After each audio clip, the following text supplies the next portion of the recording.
오래전에 캐나다 공부할 때 같이 공부했던 미국 목사가 있어요. 짱카락이라는 목사인데 저보다 연배가 높고 월남 참전용사입니다. 근데 그분 집에 갔었는데 이분이 특별한 취미가 있어요.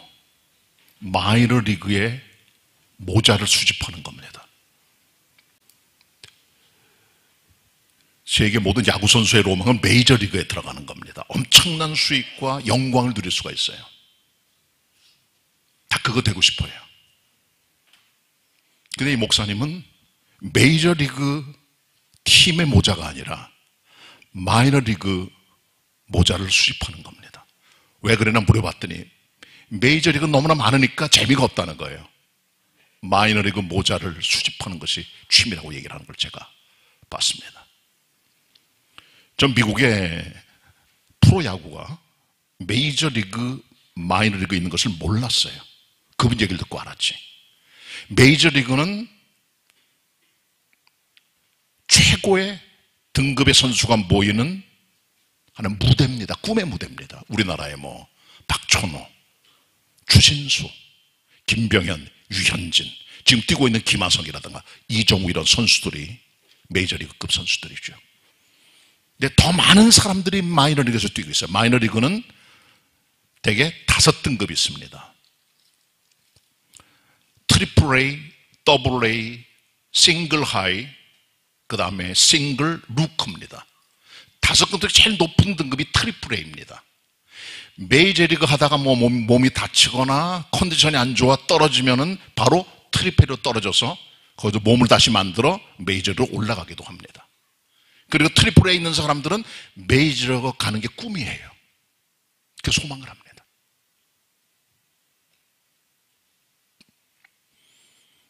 성경에도 메이저리그급의 인물이 있고 마이너리그급의 인물이 있습니다. 영주인 아닙니다. 그러나 성경의 맥을 보면 하나님께서 세우시는 주된 산 같은 인물들이 있어요. 노아, 아브라함, 모세, 여호수아, 사무엘, 다윗, 이사야, 예레미야, 베드로, 바울, 요한 같은 인물들입니다. 맥을 끌고 가는 인물들이에요. 근데 반면에 이분들보다 조금 못해 보이는 마이너리그의 사람들이 있어요. 예를 들면 우리가 흔히 소선지서 12개를 말할 때 더 마이너 프로핏이라고 말합니다. 소선지서예요. 그것은 그들이 인격이나 영성이나 이런 것들이 메이저리그급에 나오는 인물들보다 모자라서가 아니에요. 성경의 분량이 작아요. 기록된 거 작고. 그래서 우리는 그들의 이름을 소선지서라고 말을 하는 거죠. 영주인 아닙니다. 그러나 성경에 보면은 하나님께서는 때때로 이처럼 마이너리그급의 인물들을 세움을 통해 우리들에게 빛을 더해 주세요. 성경의 의미를 더 확실하게 포커스를 맞춰 주세요. 구약에 나오는 인물 중에 에녹이라든가 아니면 에서라든가 요나단이라든가 요나라든가 호세아라든가 아모스라든가 말락이라든가 디모데라든가 마테나 마가 그리고 도마 같은 인물들이 있어요. 다 마이너리그급의 인물들입니다. 다 소중합니다. 영주인은 잘못됐지만 그러나 성경이 말해주고 있는 마이너리그급의 말씀을 많이 다루질 않아요. 목회자들이나 설교자들이. 전 여러분 그래서 마이너리그에 속해 있는 하나님의 종들의 숨어있는 모습들을 한번 드러내고자 하기 위하여 앞으로 마이너리그의 사람들에 대한 설교를 할까 생각을 합니다. 오늘은 먼저 가인과 아벨의 얘기입니다. 가장 잘 알고 있지만은 가장 잘 모르는 것이 이분들의 얘기입니다. 가인은 아담과 하와가 낳은 첫 번째 아들입니다. 인류 최초의 출산으로 낳은 자녀예요. 굉장히 소중하죠. 근데 이 두 아들 간의 혈육의 살인사건이 벌어져요. 그 비롯된 사건이 뭐냐? 예배입니다. 제사입니다. 인류 최초의 살인이 제사에서 온 거예요. 제사 잘못 드리면 인간 다 무너집니다. 제사 잘 드리면 인생이 살아나게 됩니다. 그게 가인과 아벨의 케이스입니다. 공교롭게도 이 두 사람의 얘기는 제사로 시작이 됩니다. 본문 같이 보도록 하겠습니다. 창세기 4장 2절부터 5절 상반절까지입니다. 제가 읽도록 하겠습니다. 창세기 4장 2절입니다. 그가 또 가인의 아우 아벨을 낳았는데 아벨은 양치는 자이었고 가인은 농사하는 자이었더라. 세월이 지난 후에 가인은 땅의 소산으로 제물을 삼아 여호와께 드렸고 아벨은 자기도 양의 첫 새끼와 그 기름으로 드렸더니 여호와께서 아벨과 그 제물은 연납하셨으나 가인과 그 제물은 연납하지 아니하신지라. 여기까지 일단 보도록 하겠습니다. 이 본문을 보면 가인은 농사를 짓는 사람입니다. 곡식 추수를 내는 사람이에요. 농사꾼이에요. 반면에 아벨은 육축하는 자들입니다. 목축 사는 사람이에요. 양들을 키웠습니다. 때가 됐습니다. 추수 때가 됐잖아요. 가인은 땅의 소산으로 하나님께 제물을 드립니다. 아벨은 양의 첫 새끼와 제물로 기름으로 제물을 하나님께 드립니다. 그런데 하나님께서는 아벨과 그의 제물은 연납하셨지만 가인과 그의 제물은 연납하지 않으셨다고 말씀해요. 이것이 팩트입니다. 성경에 나오는 여기까지가. 자, 이 두 사람의 제사는 무슨 차이가 있을까요? 굉장히 미묘해 보이는 본문의 내용들과 영어 성경이나 본문을 혹은 히브리 성경을 읽어보면 미세한 차이점들이 드러나게 돼요. 차이점 크게 세 가지가. 첫째는요, 우선순위의 문제입니다. 원래 땅에 있는 곡식을 하나님께 드릴 때는 첫 번째 이삭 첫 단을 하나님께 가져오는 것이 이스라엘 백성들의 율법의 규례입니다. 레위기 23장에 보면 맥추절 규례가 나와요. 맥추는 보리추수 드리는 규례입니다. 보리추수를 드릴 때는 먼저 땅에 있는 보리의 곡식들을 다 거둬요.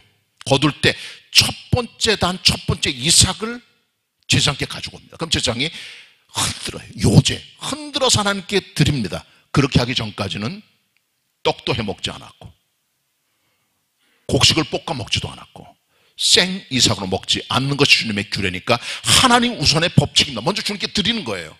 제물의 우선 첫 번째 걸. 근데 가인은 땅의 소산을 드렸다는 기록만 나오지 다른 기록은 없어요. 반면에 아벨은 하나님 앞에 양의 첫 새끼와 기름을 드림을 통해 우선권을 주님께 드린 것으로 보여집니다. 본문의 내용을 보면 믿음 생활은 우선권의 문제입니다. 성공적인 예배는 하나님 우선의 삶을 나타내는 겁니다. 우리가 주일 할 일이 많아요. 갈 때도 많고 쉬어야 되고, 그러나 먼저 하나님 앞에 예배드리는 하나님 우선의 삶. 수입이 많아요. 그러나 그 중에 하나님의 부분을 띄어서 하나님께 구별해 드리는 것들. 우리 시간들이 많아요. 그 시간 중에 일정한 시간을 떼서 하나님께 바치는 시간들, 이런 것들이 하나님께 대한 우리의 삶의 우선순위입니다. 그런 의미에서 가인의 제사와 제물, 아벨과 그의 제사와 제물은 차이가 있었다는 것이죠. 우선권의 문제입니다. 두 번째는 믿음의 문제입니다. 이 본문에 보면 가인이 믿음이 없었고 아벨이 믿음이 있었다, 그런 기록은 없어요. 그러나 우리가 히브리 11장 4절에 보면은 믿음의 문제에 봉착하게 됩니다. 아벨은 믿음으로 하나님께 가인보다 더 나은 제사를 드림으로 하나님께로부터 의롭다 하는 자라고 칭함을 받았다고 이렇게 되어 있어요. 믿음입니다. 믿음이 무엇입니까?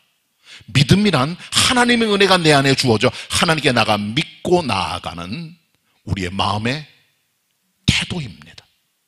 우리의 구원도 마찬가지예요. 너희가 하나님의 은혜를 인하여 믿음으로 말미암아 구원을 얻었나니 이것이 너희에게서 난 것이요 하나님의 선물이라. 난 것이 아니요 하나님의 선물이라. 행위에서 난 것이 아니니 이는 너희로 자랑치 못하게 하려 함이라. 믿음의 재물은, 믿음의 접근은 하나님의 은혜를 경험하며 나아가는 겸비한 자들의 태도입니다. 그러나 행위를 따르는 사람들은 자기 의를 주장하고 내 것을 세우고 자기 공로를 세웁니다. 그러나 하나님께 나가서 할 말이 많아요. 자기를 내세웁니다. 자기를 자랑합니다. 차이점이 있는 거예요. 믿음이란 그런 것입니다. 가인과 아벨의 가장 큰 문제는 믿음의 문제입니다. 가인은 나중에 보면 하나님께서 자기와 자기 재물을 받지 않으니까 그는 분노했고 얼굴색이 변했고 동생을 죽여버립니다. 왜 그랬을까요? 가인의 제사는 믿음이 없는 제사였어요.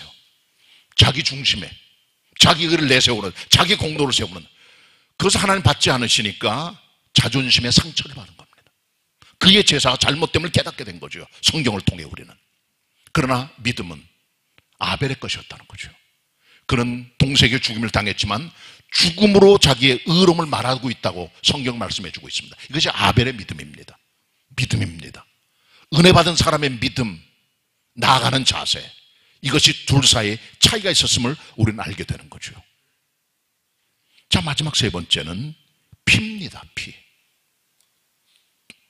제사는요, 아름다워 보이는 제물, 뭐 소나 양이나 염소나 비둘기나 곡식 같은 거, 그런 거 말고, 그 제물이 중요한 게 아니에요. 그냥 단순히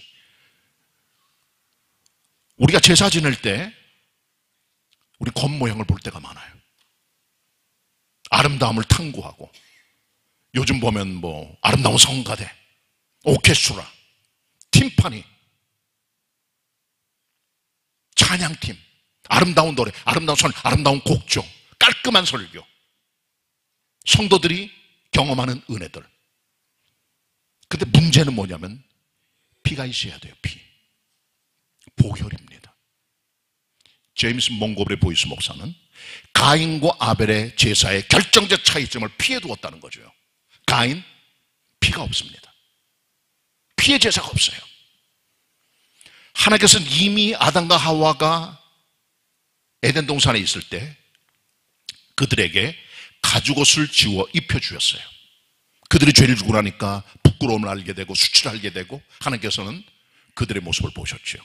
그들은 무화과 나무 잎을 꺾어 자기들을 덮었지만 금세 말라주죠. 그래서 하나님께서는 동물을 잡아 그 동물의 가죽을 벗겨 그것을 이들에게 입혀줌으로 그들의 부끄러운 것을 가려주었다는 거죠. 이게 동물의 제사입니다. 가죽옷은 희생의 것을 보여주는 거죠. 가인은 희생이 없습니다. 아벨이 희생이 있습니다. 피입니다. 피 흘림이 없으면 죄사함이 없다고 히브리 9장 20절에 말씀해 줍니다.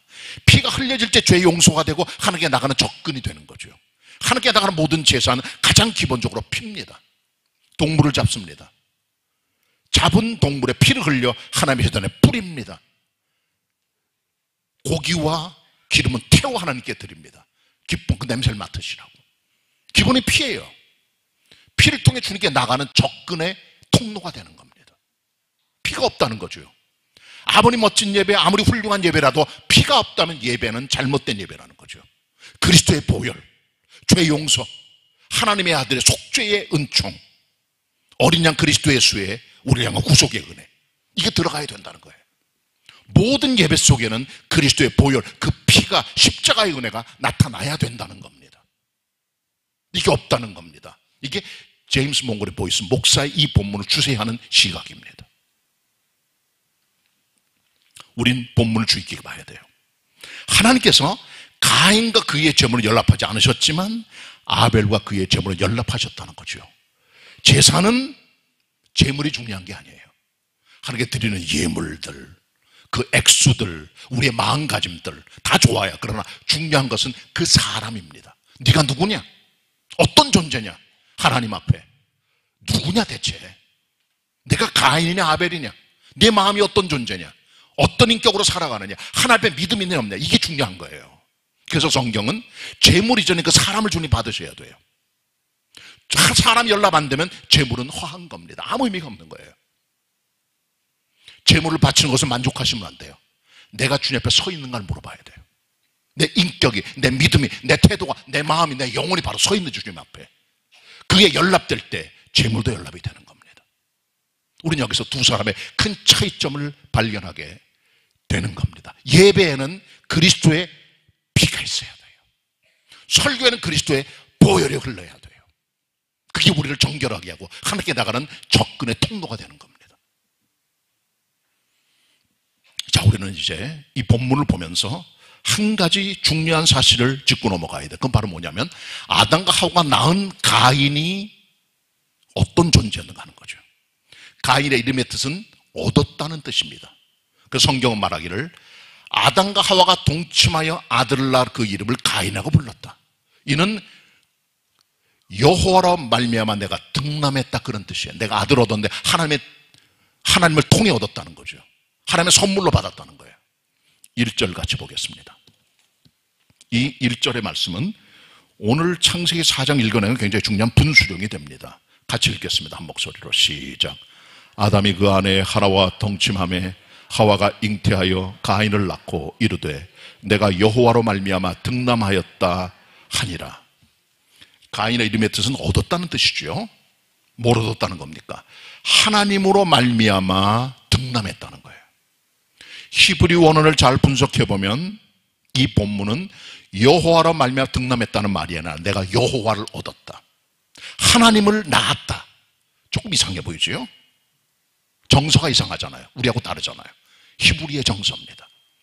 하나님을 낳았다, 하나님을 얻었다는 그 말의 뜻은 이 가인이 하나님 같은 존재다. 우리들에게 회복의 사람이 될 것이다, 우리를 도와줄 것이다, 하나님이 내 편이다, 그런 뜻이에요. 왜 그렇습니까? 이 사람들은 신낙원, 하나님 주신 낙원을 잃어버린 사람들이에요.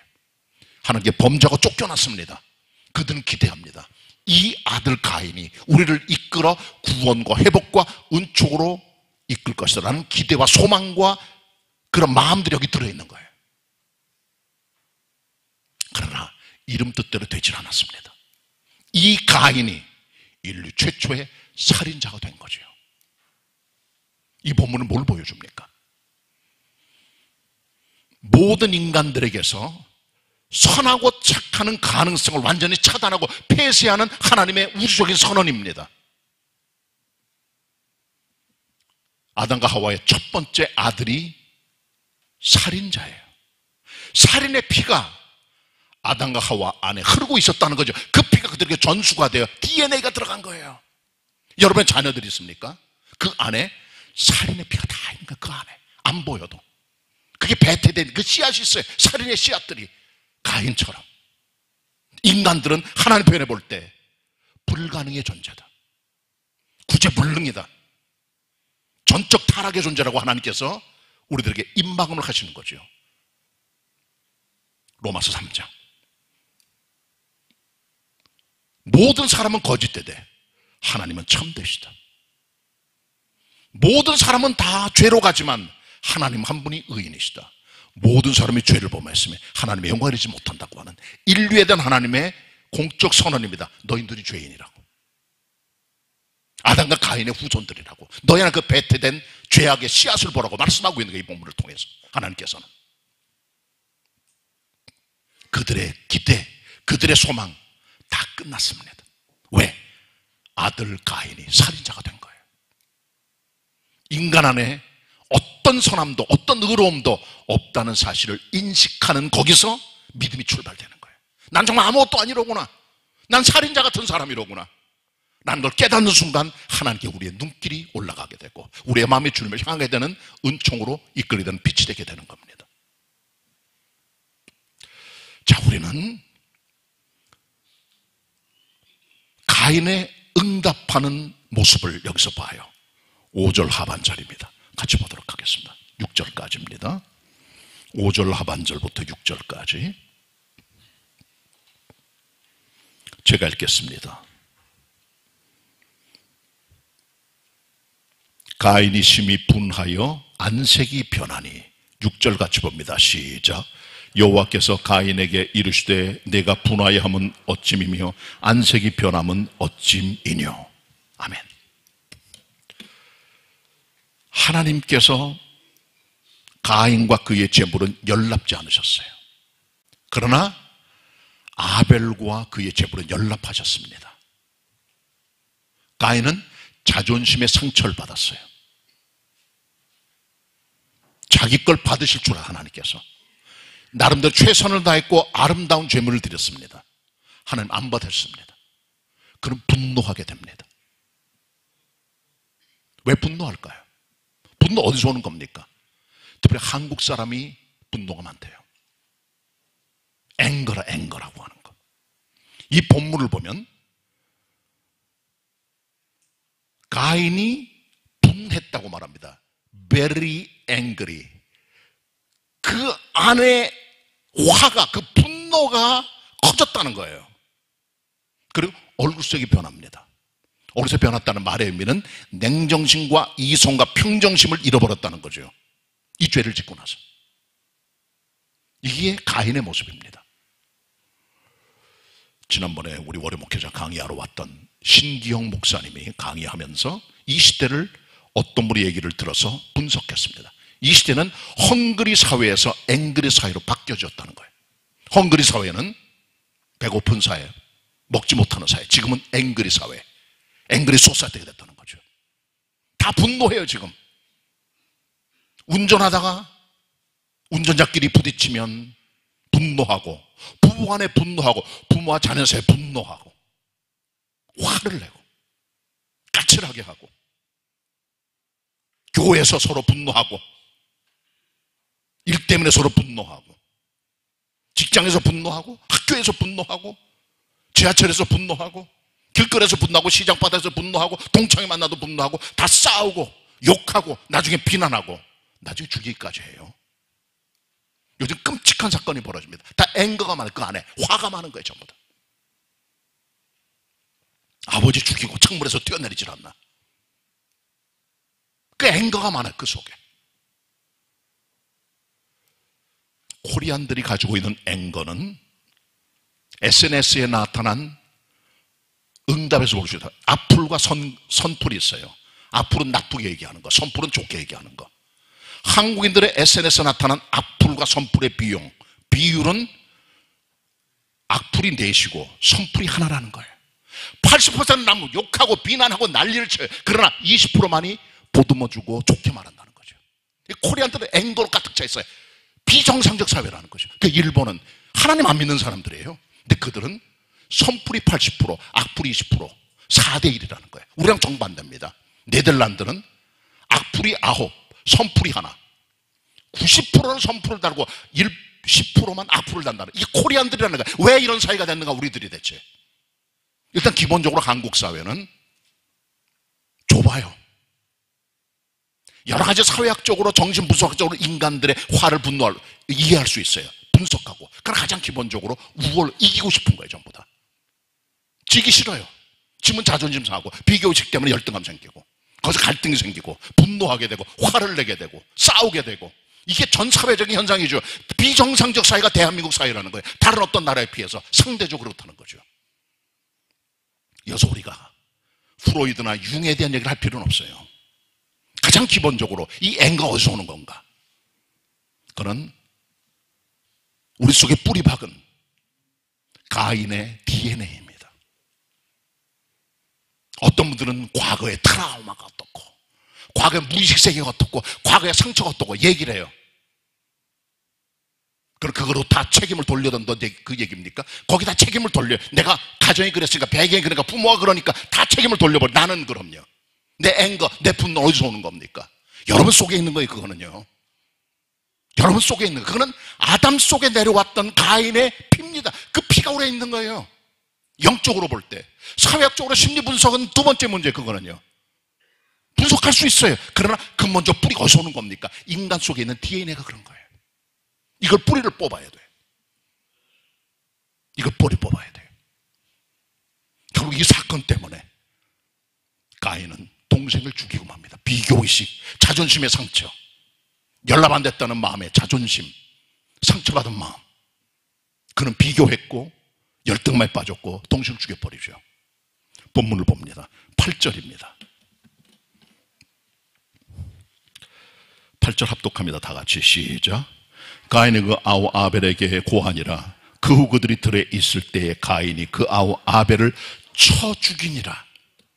어떤 도구를 활용했을 거예요. 치명적인 도구로 동생을 죽여버린 거죠. 인류최초 살인자가 된 거예요. 그 가인의 DNA가 우리 안에 있다니까요.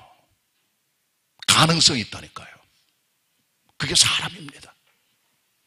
그러니까 여러분 이건 아셔야 돼요. 하나님의 아들이 십자가에 죽은 만큼 인간들은 악질입니다. 못된 자들이에요, 사람들은요. 그걸 알아야 돼. 자기 자신 누군가 알아야 돼. 하나님 보여주시는 게 이게 너다.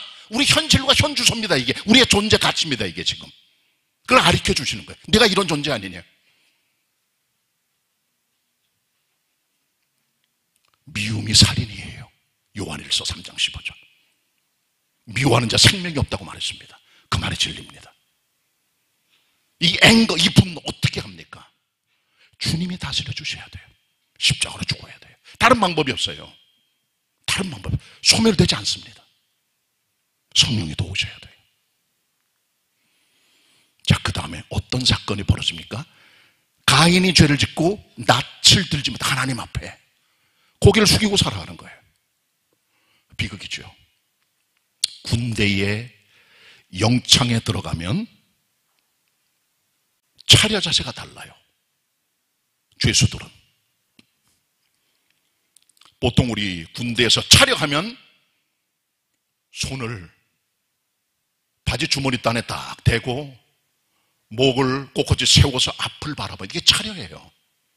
열중셔도 합니다. 총검술할 때도 차려총 하면 앞에 기본적으로 총 딱 들게 돼 있어요. 그게 기본입니다. 근데 군인들, 죄수들, 깜빵 가 있는 죄수들은 어떻게 처리하죠? 차려하면 고개를 탁 숙여요. 너희들 죄인이야 이놈들아. 고개 들지 마라. 고개를 숙이게. 그게 차려입니다. 고개 숙이는 게.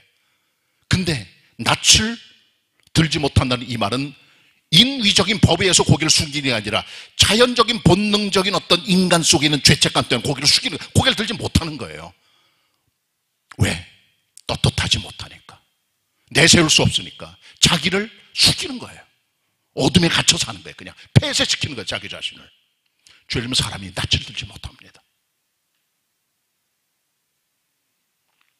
마태 13장에 보시면 18년 된 귀신에게 고통당하는 여인이 있어요. 귀신이 들어가 이 여인을 몸이 꼬부라지게, 굽어지게 만들었어요. 고개 숙이고 온몸이 다 꼬부라졌어요. 펴질 못하는 거예요. 빛이 들어가지 않으니까. 주님 불쌍히 여기십니다. 귀신을 떠나가게 하십니다. 안수하십니다. 그랬더니 구부러졌던 것이 펴졌다라고 하는 거죠. 사람은 고개를 들고 사셔야 돼요. 하나님 바라보고 수직적으로, 수평적으로 사람 쳐다보고. 그게 정상인입니다. 그러나 죄를 지은 사람이 하나님과 사람을 피해 고개를 숙이고 자기를 감추고 낯을 들지 못해요. 믿음이란 뭡니까? 고개를 드는 겁니다. 하나님을 향하여. 사람을 향해 고개를 드는 거예요. 쳐다보는 거예요. 마주보는 거예요. 구부러진 걸 펴는 거예요. 그래서 그걸 하십니다. 그리스도 예수께서. 펴주세요. 우리 심령에 있는 병들을, 묶여있는 것들을, 과거의 범죄들을, 눅눅한 과거의 누룩들을 펴주세요. 제거해버리시고 일어나게 하세요. 바라보게 하세요. 빛으로 이끌어주세요. 그것이 그리스도 예수의 일입니다.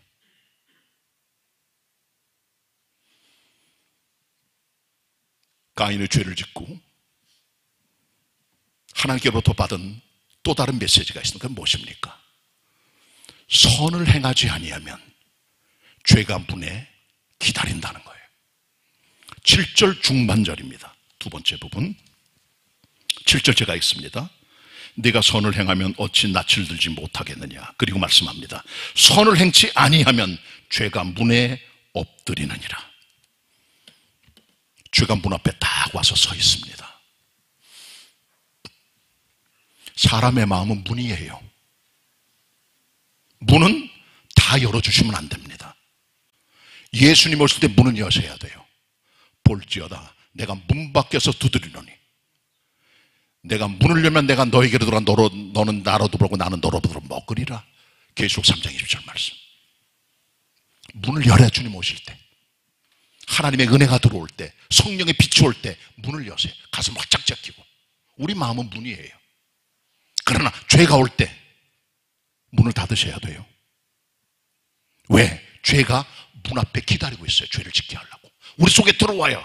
우리의 지성을 파괴시키고 우리의 감정을 변질시키고 우리의 의지를 순수하지 못하게 만들어 하나님 원치 않는 인간을 만들어주는 그 죄의 뿌리를 건드려요. 와서 문 앞에 기다리고 있어요. 엎드려서.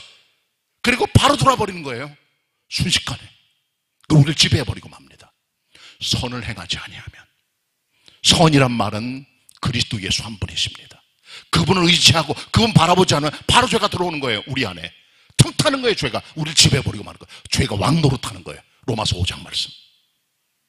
죄가 왕노릇, 사망이 왕노릇하게 되죠. 문은 열면 안 됩니다. 물리쳐야 됩니다. 중동 지역에 재미난 조크가 있어요. 한 번은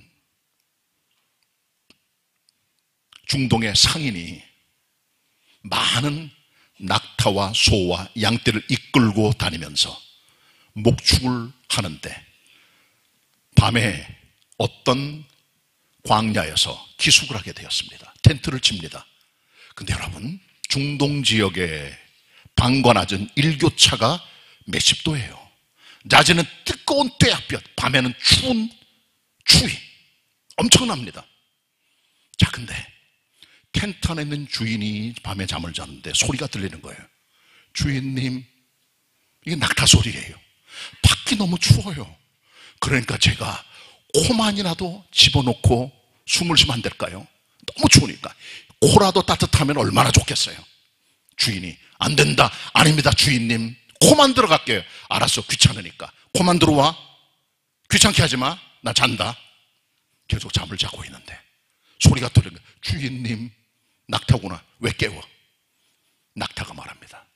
코가 들어갔는데 너무나 추워서 제가 견딜 수가 없으니까 목만 들어가게 해주세요. 그 말을 들은 주인이 알았다, 귀찮게 하지 마. 거기까지만 들어와라. 목까지 다. 그리고 잠을 자요. 깊은 밤중에 소리가 또 됩니다. 주인이 포덕포덕 소리가 나는 거예요. 왜 또 깨웠어? 그랬더니 밖에 너무 추워서 그러는데 가슴까지만 들어가면 안 될까요? 아니야, 넌 거기까지가 좋아. 아니면 너무 춥습니다. 제발 부탁합니다. 알았어, 가슴까지다.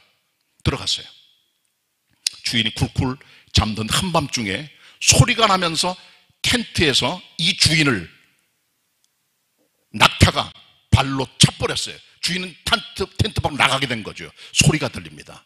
이 텐트 안은 너하고 나하고 둘이 자기 너무 좁으니까 주인, 너는 나가서 자. 내가 여기서 잘게. 라고 낙타가 말했다는 거죠. 누가 주인입니까? 죄가 들어올 때는요, 한꺼번에 안 들어와요. 코가 들어옵니다. 모가지가 들어옵니다. 가슴팍에 들어옵니다. 온몸이 들어옵니다. 우리를 쫓아내버리고 맙니다. 죄가 왕이 되는 거예요. 사망이 우리를 지배하는 거예요. 어둠의 세력이 우리를 지배하고 마는 거죠. 문 여시면 안 됩니다. 죄를 향하여. 선을 행하고 주님을 따라갈 때 죄를 이기게 되는 것 절대로 잊으시면 안 됩니다. 자, 그 다음에 하나님께서 주시는 가인을 향한 메시지가 또 나와요. 바로 7절 마지막 하반절입니다. 세 번째 하반절입니다. 세 번째 분절. 죄의 소원은 같이 읽겠습니다. 시작. 죄의 소원은 내게 있으나 너는 죄를 다스릴지니라. 사람 안에는 죄를 만드는 공장이 있어요. 공장장 주인은 아담입니다. 그 제품은 아담의 힘을 통해 동력이 전달돼 모든 인류들에게 펼쳐졌습니다. 가인에게, 우리 모두 후손들에게. 그게 공장이 가동돼요. 죄의 공장이 가동되면 거기서 죄가 나옵니다. 죄 1, 죄 2, 죄 10, 죄 100, 죄 1000, 죄 만. 수많은 가지수의 죄의 제품이 나와요. 죄가 우리를 지배합니다. 왜? 죄의 소원이 우리 안에 있어요. 아담이 죄 된 순간 우리 안에 죄의 DNA가, 그 죄의 성품이 우리를 지배하는 겁니다. 우리를 꼼짝 못하게 만듭니다. 이걸 우리는 다스려야 돼요. 하나님 말씀하십니다. 죄의 소원은 내게 있지만 너는 죄를 다스릴지니라. 끝없이 나오는 죄의 놀라운 파급 효과, 그 압도적인 죄의 파워, 어떻게 컨트롤합니까? 뭐로 컨트롤할 수 있어요? 여러분 속에 있는 끝없이 나오는 그 죄의 힘을, 그 분노를, 그 죄악을, 그 욕을, 그 비난을, 그 미움을, 그 안에 있는 하나님 원치 않는 더러운 것들을 뭐로 컨트롤합니까? 다스려가 하나님께서. 뭐로 다스려요, 사람들이요? 일단 죽은 양심, 썩은 양심으로 다스리려고 그래요. 오래가지 못합니다. 왜? 우리 인간의 양심은 죽은 양심이기 때문에.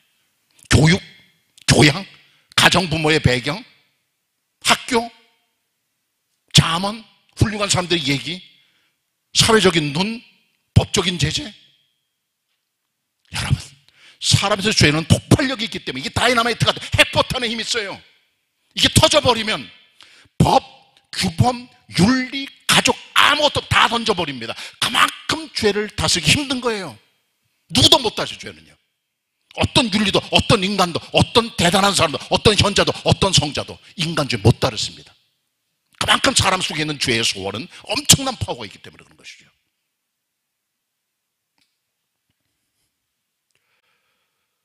우리는 그래서 그리스도 앞에 가야 돼요.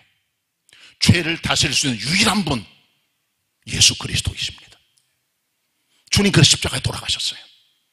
죄의 뿌리를 끊어내려고, 뿌리를 뽑으려고, 절단을 내려고. 주님 그렇게 하신 거예요.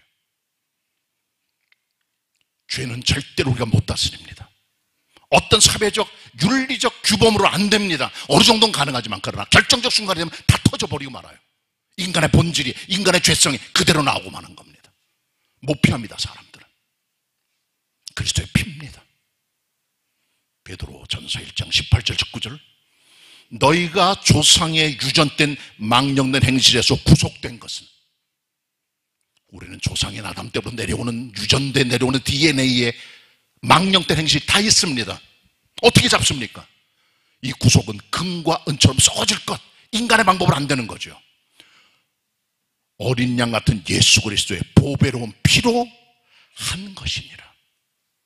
하나님의 때 십자가에 죽어 피 흘리심으로 우리 죄를 정결케 하시고 뿌리를 뽑으시고 하늘에 나가는 길과 은총을 열어주어 우리를 주님께서 다스려주는, 우리의 분노를 다스리시고 우리의 죄성을 다스리시고 우리의 뿌리를 다스리시고 죄를 컨트롤하는 힘이 바로 그리스도에서의 보혈의 힘을 우리는 결코 잊어버리면 안 되는 것입니다. 우리는 그렇기 때문에 예수 그리스도 앞에 나가 엎드리고 그 도움을 빌고 의지하고 십자가의 피를 내 안에 성령에서 뿌릴 수 있도록 간구하는 자세로 나아가야 되는 겁니다. 구속주를 바라보세요. 성령님을 바라보세요. 주님께서 우리의 죄를 다스려 주시고 우리를 회복시켜 주시고 새롭게 만들어 주실 것입니다. 그런 성도들이 다 되시기를 축원합니다. 기도드리겠습니다. 하나님, 인류 최초의 살인자 가인, 믿음으로 의롭게 죽은 아벨에 대한 마이너리그에 있는 믿음의 형제들의 스토리를 함께 살펴봤습니다. 하나님 아버지, 저희들 우리 속에 들어있는 아담의 피의 본성, 죄악의 본성, 그 DNA 우리 힘으로 끌어낼 수 없나이다. 죄가 문 앞에 기다리고 있나이다. 죄의 소원이 가득하나이다. 우린 다스릴 수 없습니다. 그리스도 예수시 오셔서 우리의 분노를 다스려 주옵소서, 우리의 죄를 다스려 주옵소서, 우리의 악들을 다스려 주시고 우리를 일어나게 하소서, 회복시켜 주옵소서, 구속주 우리 주님을 바라보게 하옵소서. 성령님 오셔서 십자가의 능력으로 우리의 죄와 뿌리를 도말시켜 주시옵소서. 예수 그리스도의 이름으로 기도드립니다.